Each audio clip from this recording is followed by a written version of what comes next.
Good evening to all of you. Welcome to the Q3 FY22 earnings call of Xelpmoc Design and Tech Limited. We have sent you the press release and the presentation, and they have also been uploaded on the website as well as the stock exchanges. In case anyone doesn't have a copy of the same, please do write to us. To discuss the results and the outlook for the future going forward, we have with us the top management of Xelpmoc, represented by Mr. Sandeepan Chattopadhyay, Managing Director and CEO, and Mr. Srinivas Kura, CFO. Before we start the call, I would just like to remind you that the safe harbor clause applies, and with that said, I would like to hand it over to Mr. Srinivas Kura. Over to you, sir. Yeah. Hey, thank you, Ravi. Good evening, everyone. Welcome to Xelpmoc's earnings call for Q3 FY22. I hope you and your family are doing well. I'm pleased to inform that we have maintained our business momentum while focusing on sustainability of operations. We continue to move ahead with our execution plan, which is centered on identifying the target sector that correspond with our HEAL approach. Operating revenue for the quarter was INR 18.3 million as compared to 35.3 million in Q3 FY21 and 11.2 million in Q2 FY22. As stated in our previous quarter, we did see an increased level of face-to-face interaction with our clients, leading to a sequential revenue increase of 63.8%. Operating EBITDA adjusted for ESOP for the quarter was negative 12.2 million as compared to 11.5 million in Q3 FY21 and negative 12.9 million in Q2 FY22. The net loss for the quarter was 29.9 million, partially due to 21.4 million of the ESOP expenditure. This is in comparison to net loss of about 33.7 million in Q2 FY22 and a net profit of 10 million in Q3 FY21. As stated, we expect to build on this performance in the current fiscal. Our team size is 77, including employees, interns, consultants, as compared to 68 in Q2 FY22. Till date, we have served 51 clients, and our sustained interaction with the clients is the foundation for our good performance. The fair value of our investment in portfolio companies stood at approximately 611.2 million as on 31st December 2021, as compared to 436.3 million as on 31st December 2020. Our portfolio companies did well by embracing the new opportunities. Mihoop has onboarded one of the leading edutech company in India as its customer for speech analysis. Mihoop's API is now available on Azure Marketplace, one of the foremost technology stores, thus making it accessible globally. While Woovly enables its 5.5 million users to shop socially with the help of about 19,000 content creators, around 13,000 influencers, where they create short video contents, resulting into 220 million video views per month. It has gained increased followers on social media platforms like Instagram, where the followers base has increased to 80,000 in a short span of time. It has clocked a GMV ARR of about 4 million, which has grown by 70% in Q3 FY22 on a sequential quarter-on-quarter basis. A substantial portion of this has translated into revenue and is seeing a good traction in the coming quarters. Woovly is looking at expanding its reach by adding vernacular language and tap the international markets in future. The other portfolio company, TSM, the Star in Me, is a global career advancement platform for women and a diversity partner for organizations, has increased traction with the leading corporate clients being onboarded recently. It serves 20 plus multinational corporate clients across IT, ITES, BFSI, pharma, and consumer goods sectors. It has onboarded 8,000 plus members from 69 countries, 90 plus leadership experts. They coach from 10 countries, coaching these members to actively manage their career and help in charting their growth path. It has launched the TSM premium services with 2 corporate clients for coaching 100 plus employees. It has recently sold its first enterprise sandbox model to a blue chip corporate for their employees. The company's revenue has been contributed from enterprise as well as a B2C business. Slate is creating India's most comprehensive SME data repository by offering them a real-time invoicing, payments, and reporting platform that seamlessly integrates with the other accounting packages. Slate presently has 10,000 users, including 1,000 CAs and tax advisors that bundle Slate's platform as a co-branded services to their own customers in order to automate reporting, inventory management, invoicing, and collections, and other financial management functions and tools. Slate has partnered with over 500 resellers and the software distributor to reach out to the end users, thereby ensuring that Slate's client acquisition cost is the lowest in the industry. And coming to our subsidiary, Slate Analytical Private Limited, a wholly owned subsidiary of the company, has raised 52.4 million by way of preferential allotment of pre-series A cumulative compulsorily convertible preferences to new investors. Srini, I think you said Slate, it should be Signal, right? Signal, yeah. Thereby, Xelpmoc shareholding in Signal has changed to 91.95% on a fully diluted basis, and it has now become a majority-owned subsidiary of Xelpmoc. During the quarter, the company has incorporated its wholly owned subsidiary, Xelpmoc Design and Tech Limited UK, for facilitating its international expansion plans. Madhu is leading this international operations. He has extensive experience in working in the communities of finance, technology, and in private equity firms. We expect that our presence in UK will enable Xelp to deliver services to international startups, focusing on mass market, soft sciences, man-machine interfaces, and all promising areas over the long term.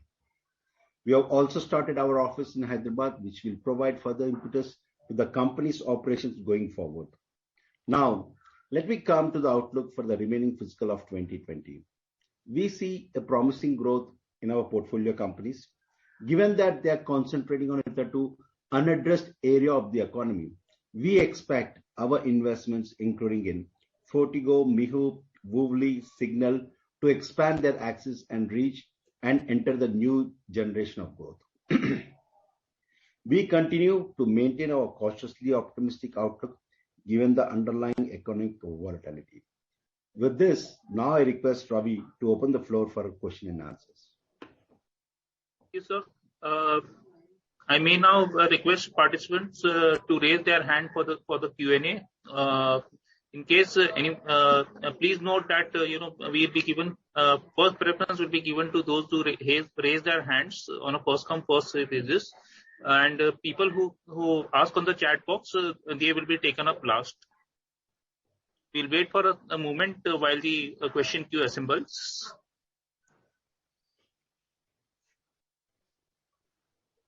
Yes, we have a question from the line of Mr. Rudresh Kalyani.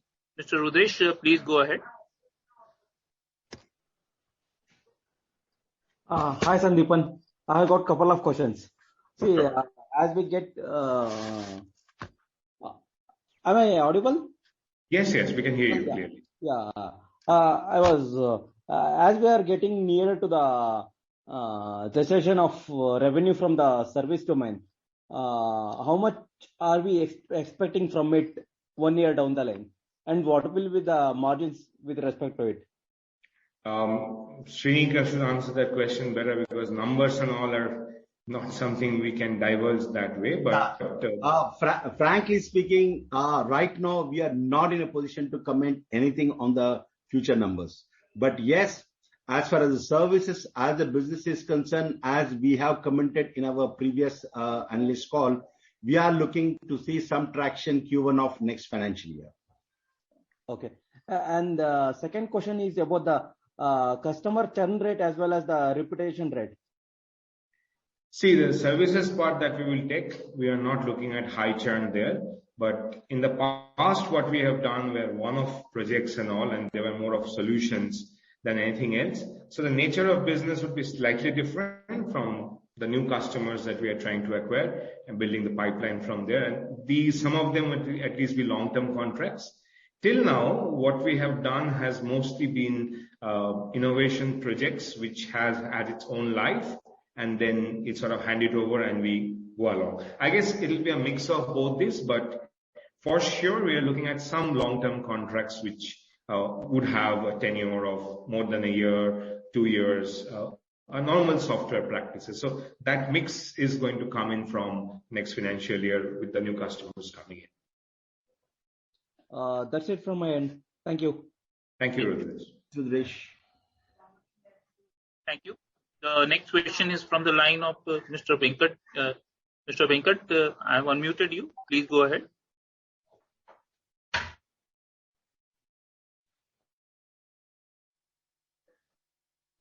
Hello? Mr. Venkat? I think there's no response from Mr. Venkat, so we will take the next question. The next question is from the line of Ishit Desai. Ishit, please go ahead. Yeah, hi sir. Thank you for the opportunity. Sir, I wanted to understand more about our partnership with the domestic VC ecosystem, right? Because our investments in this early stage startups, as we move forward, we're going to work with more and more this domestic and international VCs. So are we working on any partnerships or deeper relationships with them where we can run some joint programs to get access to some early stage opportunities or entrepreneurs? So just wanted to understand on that. As a formal relationship, MOU stuff kind of thing, if you're talking of, absolutely no. We don't have any such partnership with any VC because nor do we want to do it. In terms of meeting and taking our startups to the VC universe in general, we have been doing it, and if you notice, most of our startups have been funded by pretty significant VCs in that part. That said, every VC have their theme, and in many VCs sector allocation or the kind of company profile they want and all, we don't necessarily fit in for many of our startups. So there it has been that we have not really had some purchase from certain kinds of VCs, but with the overall VCs, family offices which we are trying to explore, I think we have had nice relationships, and the fruition is visible in terms of the number of startups that have already been funded. Sure. Sir, also the recent funding on Signal Analytics, can you help us with the investor name who has invested in Signal Analytics? I am not sure how much we can divulge, but Srini, I'll leave it to you for that part. So you're on mute, Srini. So most of these investors are individual investors. Okay. And who have been closely working with us for last 3 years, and who was looking at Xelpmoc and its growth wherever we have achieved, whatever we have achieved. Okay. So those are the investors who have invested, and all are individual investors. Okay, so this is not a VC investment or an institutional investment.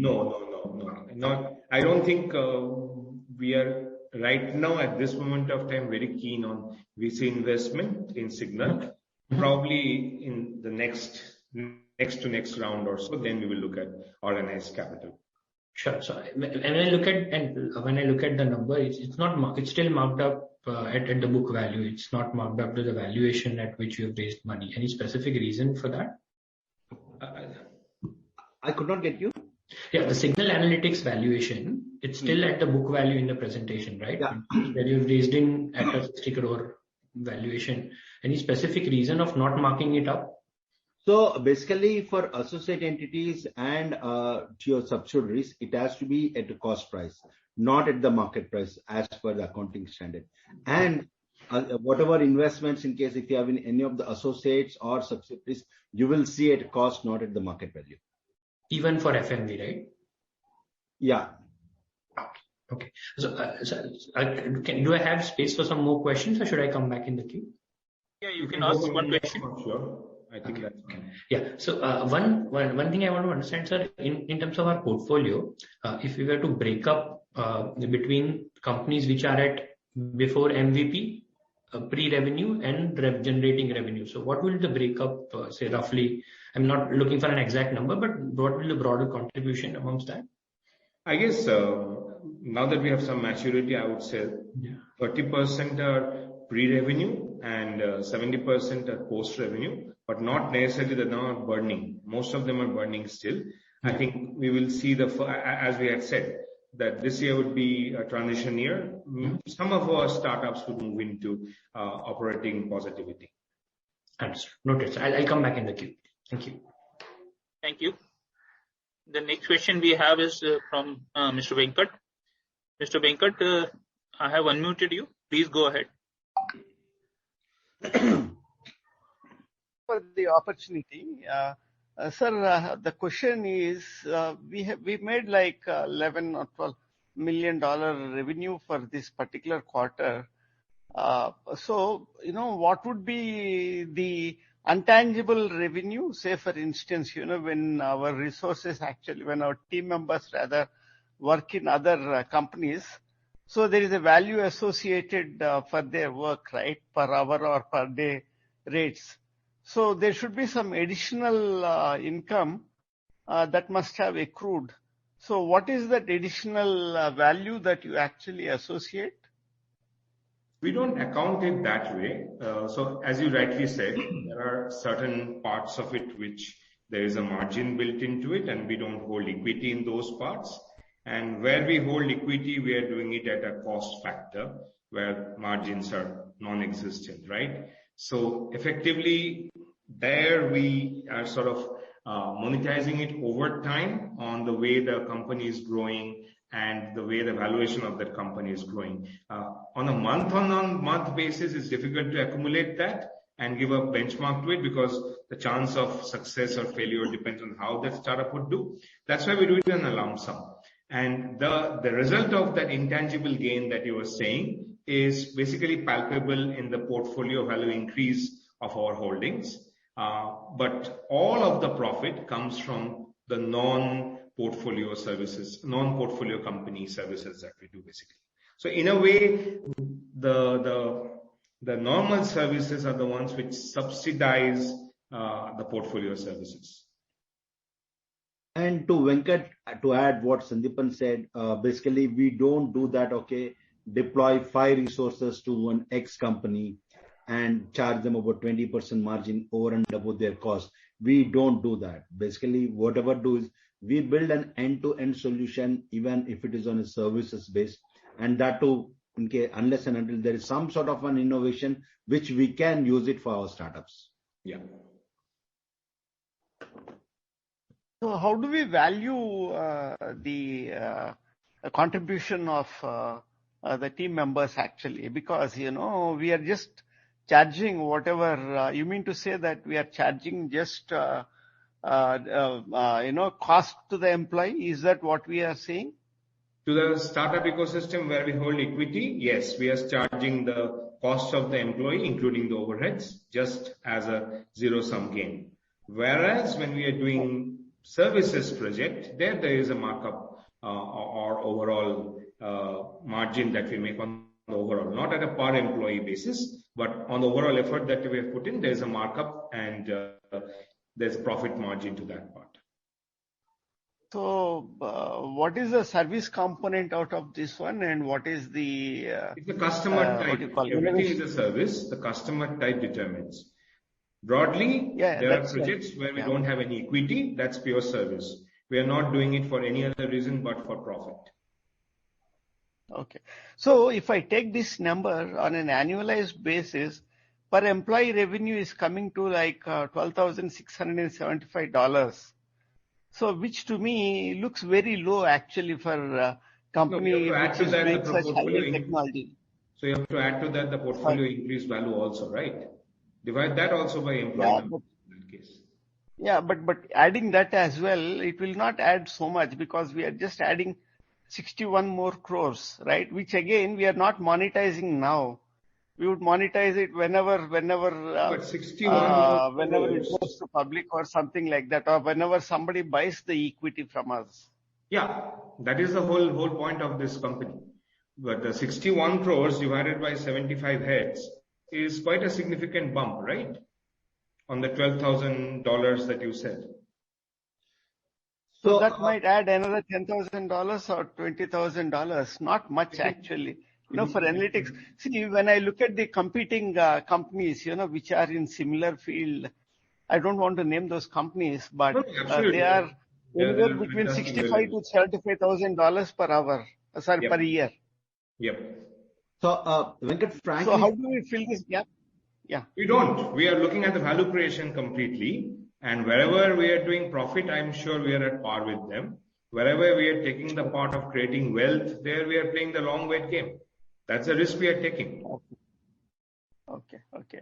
So when are we going to see substantial growth from a That's what we growth had point said, of that view? the services part as a disciplined action, we are only fruitioning from first quarter of next financial year. So April onwards, fantastic. there is a special practice which is only looking at services. And the revenue mix, which is probably, Srini can correct me, let's say about 80 or 70-30 today, 70 poised towards our portfolio company. We hope that goes to a 50-50 or 40-60 kind of a breakup in the short term. Okay. Sounds good. Thanks very much. 60-40, 60 coming from the portfolio companies and 40 coming from the services company. And yeah, that's the revenue in terms of money. Effort-wise, probably it's 80-20. Okay. Thanks for the clarity. Thanks. No, it's a very important question. And by the way, Venkat, that is the differentiation of Xelpmoc. We are not trying to only build margins, we are trying to build wealth. And our hope is that if you see, you're looking at an averaged out holding, but if you look at the vintage based holding and you accumulate a 5 to 6 year rotational part where the real value unlocks, then you will realize that the per capita income is significant even if you amortize it over multiple years. Okay, sir. Thank you very much. Thank you so much. Thank you. The next question is on the line of Mr. Ashok. Mr. Ashok, I have unmuted you. Please go ahead. Yeah, hello, sir. Pleasure to talk to you. Hi, so during one of the earlier conversations, you mentioned that you are in discussion with some company which deals with metaverse, right? Is that still on the cards? We said we call it virtual. If I remember myself, I said metaverse is that's right. Word, but more of virtual part of it. Yes, that's on the cards. Great. Any new company which we are talking to in terms of portfolio investment, which you can reveal at this point in time? We are always talking to new companies. We have told the sectors that we are talking in, but as and when they mature and they're sort of disclosable, we disclose it immediately on the official channels onto that part. As of now, whatever was disclosable, we have disclosed. But remember that for every company that makes it to the notice in BSE, there are 5-6 companies which have come through a funnel of 30 or other companies which we have not really matured or fruitioned into it. That's a patient process with high attrition, but that's what keeps our stock as healthy as we possibly could do logically. Okay. And we had also set up the Hyderabad operations, right? Yes. Have we started to take in clients for that particular? Clients are from all over. So I'll tell you what happens. So personally, I have relocated to Hyderabad because when we had the senior people joining in, they were Hyderabad based, and it made sense that we all work together for the first 2-3 years when the culture sets in. So basically, this is becoming the corporate office, and we are running the business from here. The Bangalore office, which is more towards a tech production now, that continues to do it. But any project, actually, there are very few projects which is not happening some part or the other from all the 3 offices together. Each of us have a specific role to play: design, planning, resource allocation, budgeting, innovation. That happens from Hyderabad and stuff like that. The tech innovation and all, which is traditional tech, that happens out of Bangalore. Data science, some part of some functions of thing that we do for transactional part of the technology, that happens out of Kolkata. That's broadly how we do it. It is not like Hyderabad office is a separate SBU, Kolkata office is a separate SBU. England obviously will have a separate billing head. That's a strategic business unit. But these are branch offices which are functional. And of course, they are also built so that we can tap onto the local talent. Wherever we get good talent, they have 3 options to join. That's the main thing. Thanks. That clarifies. Thank you. Thank you. We have a follow-on question from Mr. Ishit. Yeah, go ahead. Yeah. Sir, I wanted to understand in terms of our deal pipeline, right? So typically, how many number of companies do we evaluate, and so what's the ratio when it comes to final screening and success? So I have made the confession before, but I'll recap it. But things are changing. Till now, we didn't really have a marketing department. It was all incoming, and as requests came in, we used to service them. Now we have somewhat of a marketing channel. We have some sort of a target, and we are sort of reinvigorating ourselves to those new norms. Hopefully, that is settling in. And as planned, from April onwards, we'll have a more professional approach towards marketing, where the deal funnel and all would be more or less systematized. That said, please do remember that people know us as an innovative company, and there are going to be many incoming queries where people feel that, okay, let's try with Xelp if this problem has a solution at all. And in many cases, I'm not doing it. In many cases, we are often the last recourse where people have tried for some time, it has not worked out, and they're taking a chance with us, or they have an innovative new idea and think we are the only mad enough people to listen to it with patience and try to fruition it. But we are changing that. Some standard projects are also coming in now. We have told of our ambitions, and surely my focus to try to get some government contracts or government-related contracts. I think now we will get into more of a systematic rhythm where more discipline will be seen on that part. So we hope that we will be able to at least look at 8 to 9 new clients per month, of which we hope that in the first few things we'll be able to convert 1 or 2. Size of the project is different. That's a different ballgame altogether. And slowly we'll mature so that our funneling and all processes there. So given the manpower we have planned, that's the minimal part that we want to track. Remember, these are not set projects. These are all conceptual projects, like Srini was saying. It's an end-to-end delivery part that we are only focused on. At no point of time are we trying to do skill supply or supply of manpower purely with no intent or solution in place. We'll skirt those markets, and that gives us a slightly more need for more focus.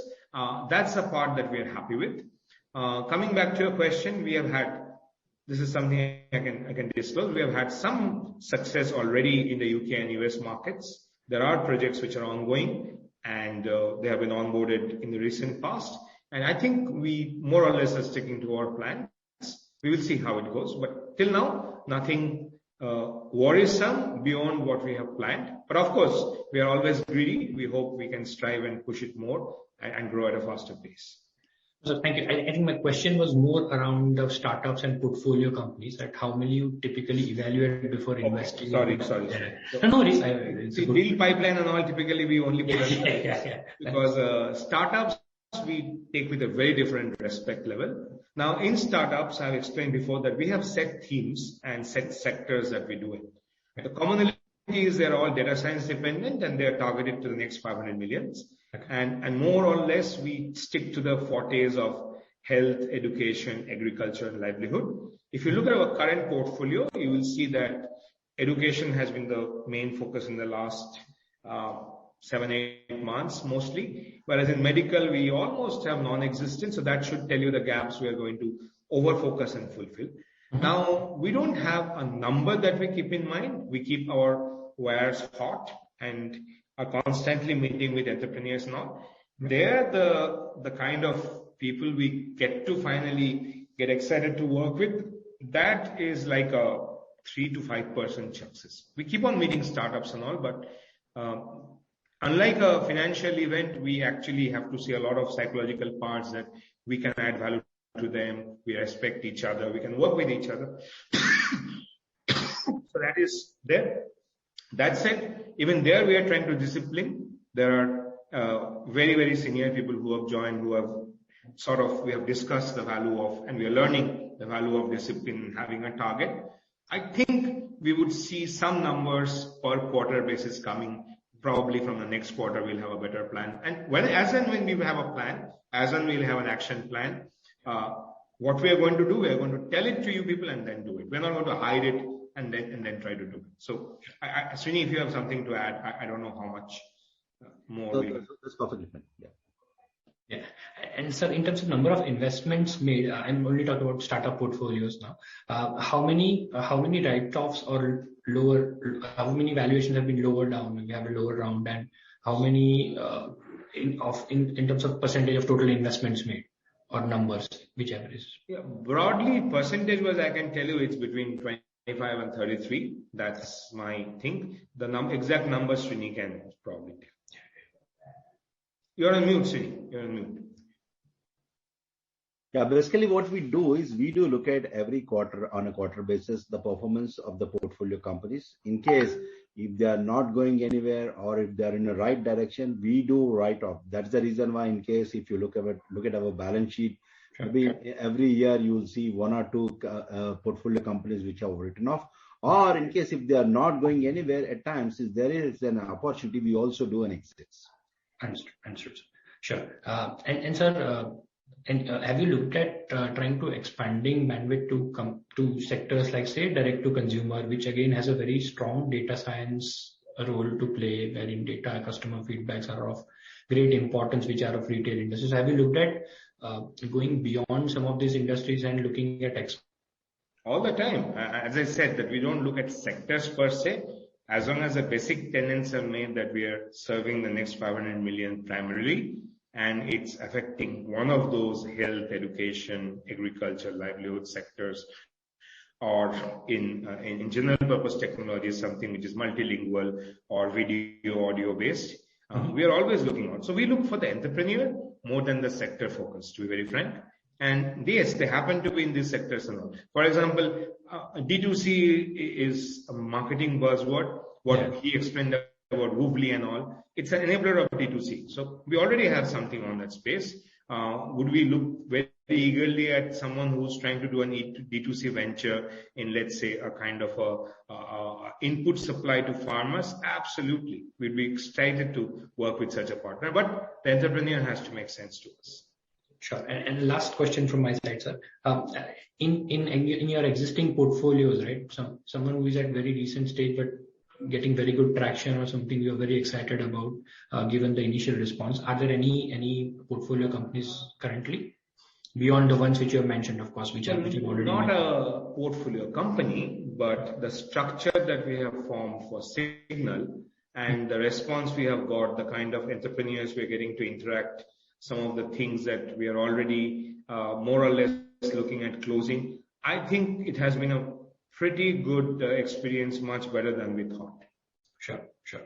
Thank you, sir. Thank you. Please remember, Signal is at least a cluster of 4 startups under it. So it's exciting. Got a broad sense from what you tried to explain last time. I think this is the best we can understand right now, right? As in when we get to know more. We also don't know everything. We are figuring it out. Yeah. We know that we are going to tackle a sector instead of tackling one startup at a time and having a problem in making them cross-pollinate. So we are trying to root out the problem at the base, and we are learning on the way, but till now, so far, so good, better than expected.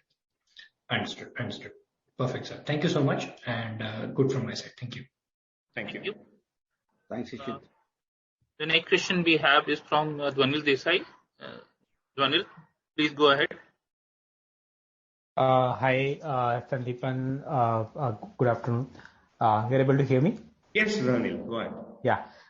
So again, pretty basic question, but so basically wanted to understand how do we decide about exit from our existing investment? Is there certain scale, certain valuation? I mean, what are the kind of things that you look out for scaled up investments?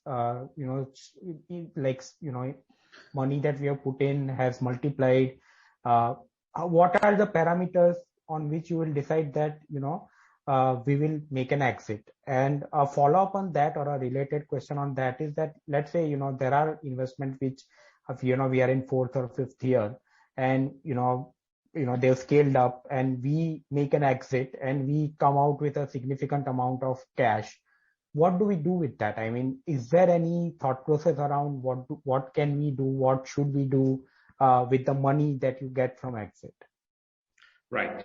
So first, I'll take your first question first. I've always said that we don't believe that less than 7 years of any startup we would look at it. That said, this is the year some of them will turn that magic number, and we will look at it. But we essentially would always do it on a case-to-case basis. We are not matured enough to have a set principle or a set numeric approach to it. We have started thinking on those issues now because the maturity and the vintage of our startups are reaching that 7-year age. But there are always exceptions. We have taken exit. We have written off some of these things. That's on a case-to-case basis based on what we believe is, are we adding more value? Is there something that we think that we would do it? Should we block this sector because, or should we give it a cooling period for some time so that we can re-enter it and we have probably achieved whatever we could in this space? That will be there. Coming to your second question, my first reaction is that we are in the path of growth right now. Any money coming in, I would rather want to deploy it for other growth opportunities than anything else, at least for the next 3-4 years. That said, that's my personal preference. We are a well-governed body with the board coming in, and at any point of time, the board's decision is final. I have no prior inkling to it, nor do I want to have it. And I do believe the board is also not a very set board. They are not people who are wishing to do it by the rules and they don't throw rule books. They look at the entire structure, they look at the environment and make judicious and very mature decisions, which I think will take the company forward. But my innate reflexive intention is to go for growth, at least for the next 3-4 years more. Yeah, so I think probably I will rephrase my question on the second part. So I felt, fairly well understand that we are on a growth path and we would redeploy that capital for growth. So I think that it makes a lot of sense. The question is that whether, we have enough opportunities available. Let's say you get an exit of 20, 25, 30 CR and our typical ticket sizes are less than 1 CR, right? So one way to go is that you don't dilute yourself in the startups which are scaling up well, or you make larger ticket size investments. So I was thinking that.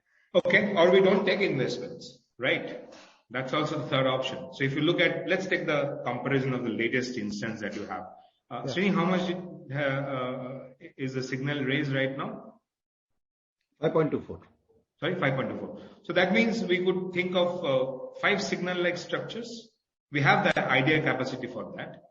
We may not go for the first round of funding for those 5 clusters if we get 25 crores. Okay, got it. There's always that. See, idea is a more premium factor for us. I don't think money has been a constraint for us, touch wood. From when we have got a good idea, when we believe in something, raising money has not been there. Yes, we have always liquidated ourselves more than that.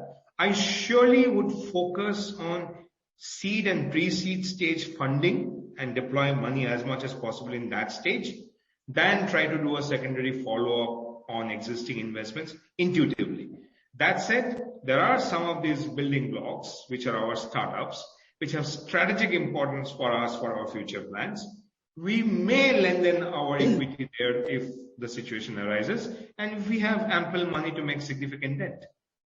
It's all situational. I really don't have a strategy. I'm telling you if then else conditions which all the possibilities exist. Understood. The only reasonable assumption to make is that we will have enough ideas to redeploy that capital, right? We will. That we are sure of. So that is the question. To be very frank, we have cut our coat according to a cloth and we have always been frugal. But if you give us a lot of cloth, we can make a lot more coats. Okay, got it. And second, just I don't know how much feasible it is, but some of the startups where the scale up is happening, is it possible to share some operational metrics so that we get sense? I think we do share, and Srini did summarize some of the key ones at the beginning. We do share whatever is in the public domain and whatever. Even in the reports, investor reports and all, key metrics of key startups are given. Yeah. Okay, sure. I'll go through that then. Thank you. In case anyone else wishes to ask a question, you may please raise your hand and we will allow.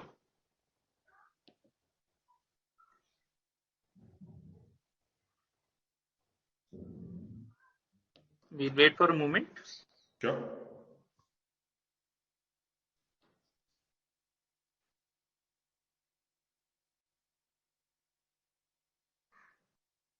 Yashish, do you wish to ask a question?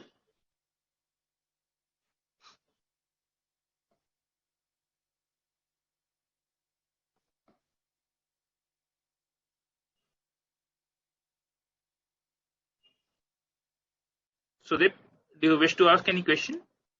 1 second. Yeah, we have a question from Amutan Iyer.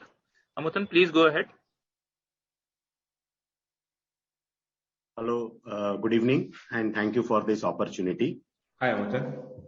With respect to our own products, the ERP solution, the DocUX, and certain services that we would be offering, how dependent are we on travel restrictions like opening up completely? So the extended question is, if we become a kind of a free world in terms of travel, would that kind of scale up very fast? No, I don't think that's a dependency at this stage for our product suite.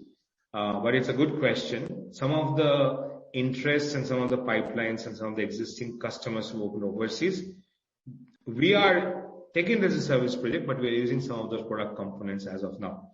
The real constraint is that when we go with the product market full-fledged, we want to deploy a sizable dedicated resource.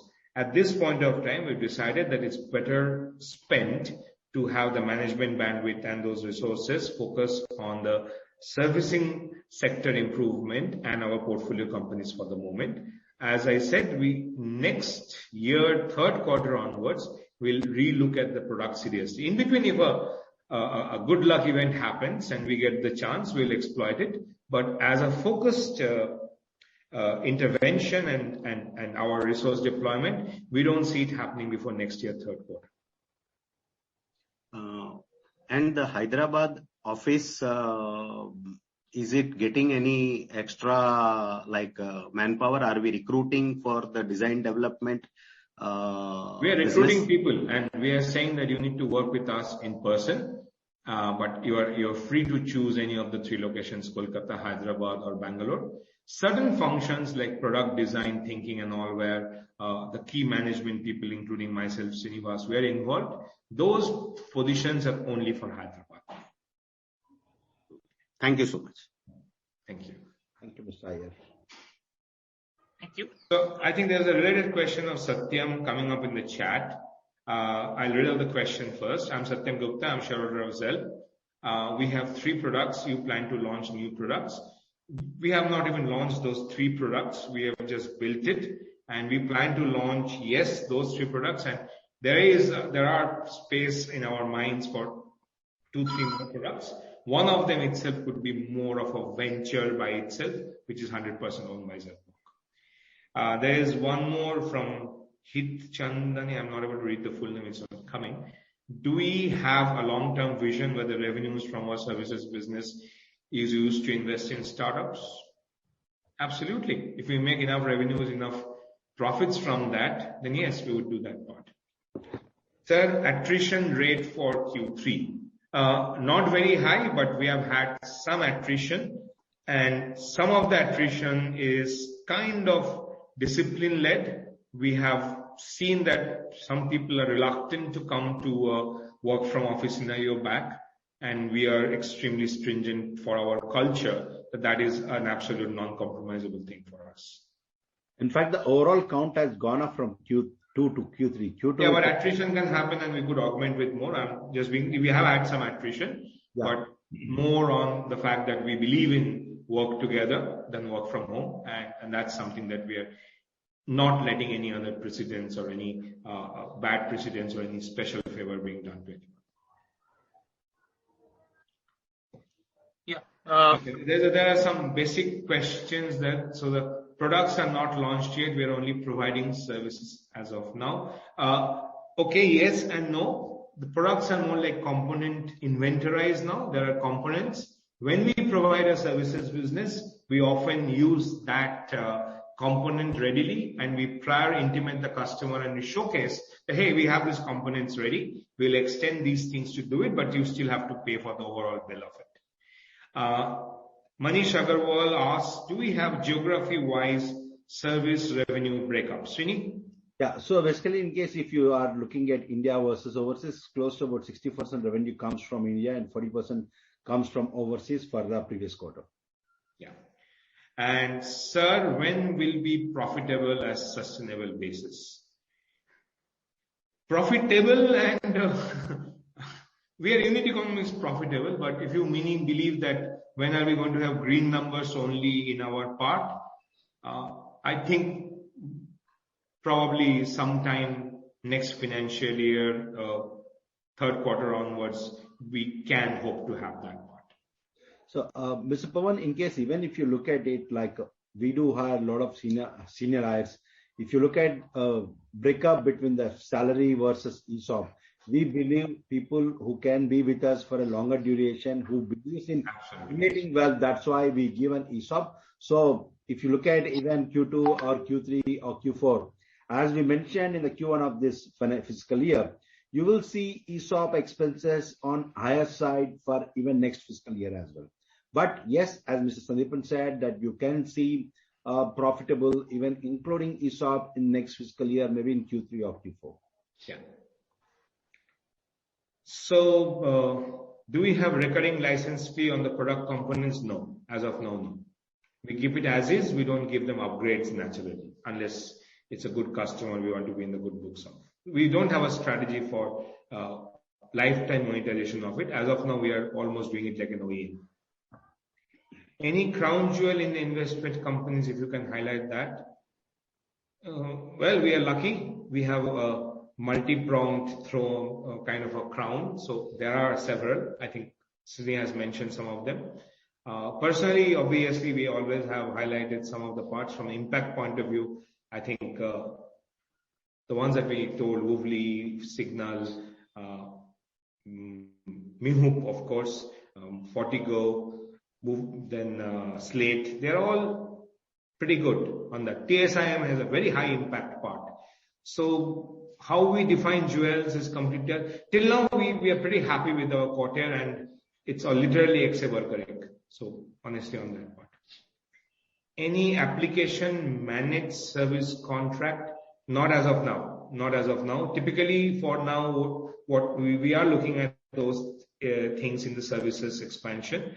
For now, we typically think that any organization has an innovation phase and then a business as usual phase. We have been skirting the business as usual phase. We do a handover post the innovation phase, and we have been doing it. Some part of the business as usual case also we may do. And that's why I said the very nature of how our engagement is, we surely will have some contracts which are more tenure based with 2-3 years, not project delivery event based. So that maturity is something that we are going through ourselves. Write-off is on the cost only, yes. The other parts we have already booked in the losses, right? So that's already factored in anyway. Yeah. Thank you. The next question that we have is from the line of Nitin. Nitin, please go ahead.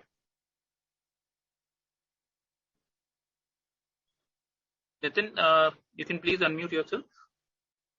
Hello. Hi, Nitin. Hi, sir. Hi. So my question would be, sir, as with Signal, you clearly demonstrated that the company can definitely do hyperscaling. Out of nowhere, you've built a company that is a 60 crore valuation company. So basically, being a long-term investor, I know the management is definitely the best. And the new guys that you've recruited, Mr. Kura and Madhu sir. So basically, in the long term, how big your company can be. I've got a huge expectation, but just want to have some sort of idea, because I know you're definitely a hyperscaler. You've proved it time and again. So. Okay, so first thing, some facts need to be corrected. Mr. Kura and I are working for 16 years together, and he was there from day -180. Mr. Srinivas Kolipara is a new entrant. So Mr. Kolipara and Mr. Madhu Malil, they are the new parts. And as you said, we are ideologically bound, and that has been the main reason. That's the first part. Now coming to hyperscaling, I think I have covered it sometime better. The unified metric that we use inside Xelpmoc internally is that how many people are we affecting every day? Which means that something we have developed, how many people are using it every day? And I would dearly love to go to a stage where, we will not stop rather till we have 5 to 7 million daily users of something we have developed on a base of 50, 60 million who are using it, or maybe more. But that is the metric we want to hear onto that part. Sorry, 50 to 60 million. I get confused with crores and lakhs and millions. Sorry. 50 to 60 million daily users. Yes. Yeah. Nitin, does it answer your question? You're on mute. Yes, Nitin? Yeah. So I was just asking, so do we have any long-term vision of how much would be in terms of valuation as a whole company? Let's say 5 years. I never bother about. That's again for thing. But what I do bother about is profitability and revenue. If I'm looking at 50, 60 million people using it every day, and let's hypothetically say that per transaction I make 50 rupees or 5 rupees because it's a mass market, you can do the math. Okay. Thank you, sir. Thank you so much. Thank you.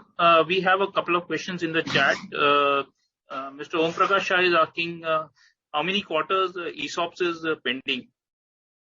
Hopefully ESOPs will be perennial, sir. The current scheme is pending for another 6, 7 quarters, I think. But ESOPs will have new schemes coming. That's the best way to get talent who will be there with us for the long term. Do we have any people have been given ESOPs at different stages. For few people, even it's there for 4 years as well. So these ESOPs, which started this year or last year, you will see for next another 4 years. Yeah. Thank you. We have any projects pipeline in design services? Not yet.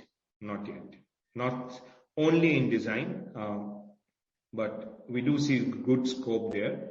We have started forming it, but once we form, after the formation, a few months will go till we build the capability, and then we can expect. So a pure design project, which we hope we will get. It may be that the design project is the first part of it, and then we also do the fulfillment of it. I think we can expect a pure design project to come maybe 6, 7 months down the line at the earliest. Thank you. We have the next question from Ishit Desai. Ishit, please go ahead. Sir, one more question. Have you come across any of the exit opportunities from some of the successful companies that any incoming investor looking to buy out our stake, but we have not exercised, and thinking that the company has a maybe better potential to grow? I mean, no one has made a hard force on us. They have suggested, and we have politely declined. Yeah. But we have come across opportunities that we can, at our discretion, could have chose to exit, right? Well, at our discretion, not at our whim. Yeah. At the point of funding, we were given a choice. We didn't exercise the case. That doesn't mean that the offer still exists, right? Understood, sir. But and how many of them? Maybe 3, 4? I really would not. Tentatively, I'm not looking at the number, but tentatively. Maybe 3, 4. You're right. Yeah. Okay, understood, sir. Thank you. Thank you. We have the next question from Rudresh Kalyani. Rudresh, please go ahead. Yep, Rudresh. Hi. Srini told that we diluted 9% to individual investor. So can I get to know the demography of these investors? Usually, I can give sample profiles. On the demography. Usually in the initial stage, we don't dilute easily to the individual investors like us. It will be either to the elite investors like Kunal Shah, Vijay Shekhar Sharma, something like that. Are they those investors, or is it retail investors? I mean, with all due respect to everyone there, they're not retail investors, to come to your point. They're people who have been part of Xelp's journey since Xelp started. First believers in us, some of them. People we respect, and more importantly, people whose money we wanted, because what we felt was they bring lots more value than just the money in this round. Mm-hmm. And one more question is on the preemptive rights. So do we all the times do we exercise those rights, or do we defer it and exercise? Sorry, the pre-IPO, we have not had a single company going to IPO from us. No, preemptive rights. Preemptive rights. Yeah. Oh. So, yeah, just to answer the issues, for example, we did a couple of investments wherever we want to increase. For example, if you look at Slate, when other investors were investing, we also thought that we should also ensure that we don't get diluted. So we have invested. We have done bridge round for Mihoop also, but they are rare and far and forbidden. Usually we don't like to deploy our cash for that. Maybe situations will change in 2-3 years. Usually, who will lead these rounds? Is it Xelp or? No, the existing investors typically. The other investors lead it. The other investors do usually. Okay. Sometimes entrepreneurs, they also lead it. Okay. Fine. Thank you. Thank you. We have 3 minutes left. In case anyone else wishes to ask a question, you may please go ahead and raise your hand. We will allow. No, I mean, I'm okay to a little bit more than 3 minutes if there are questions, but yeah, give it to you, Arvind. Yeah.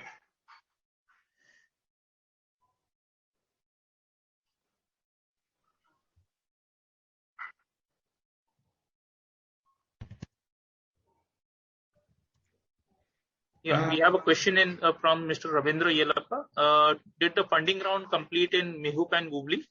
We can't comment on it. The moment it is disclosable, it will come out as an official announcement anyway. Thank you. Mr.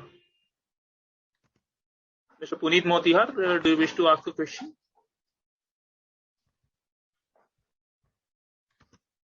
That's a known name.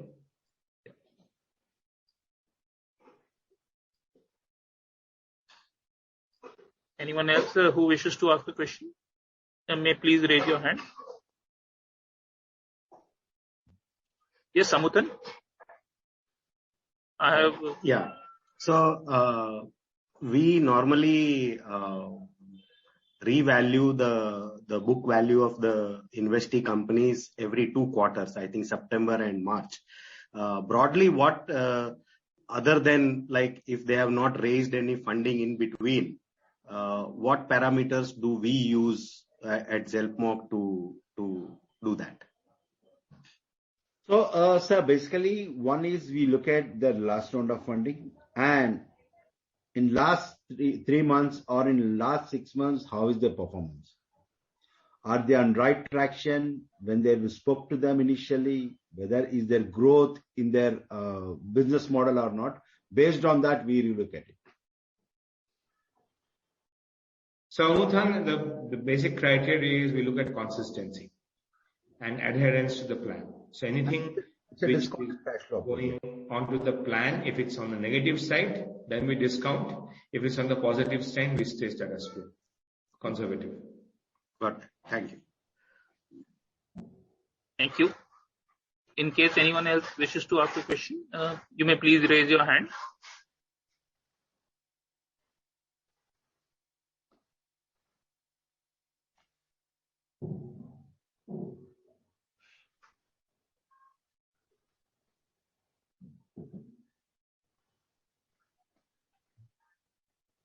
We'll wait for a moment for anyone else to ask a question.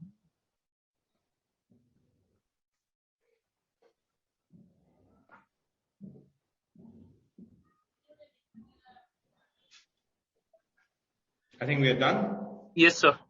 Since there are no further questions, I would like to hand it over to the management for their closing comments. Srini, this time you please give it. Yeah. Thank you very much for joining us. In case still, if you have any further questions, please don't hesitate to write back to us. We will respond to you as early as possible. Thank you. Thank you, everyone. Nice chatting up. And as Srini said, any questions, you feel free to drop by. And next 2-3 months, keep watching the announcements that should keep on happening. Thank you, Sandeepan sir. Thank you, Srinivas sir. With that, this call ends. Have a nice day. Goodbye. Bye-bye.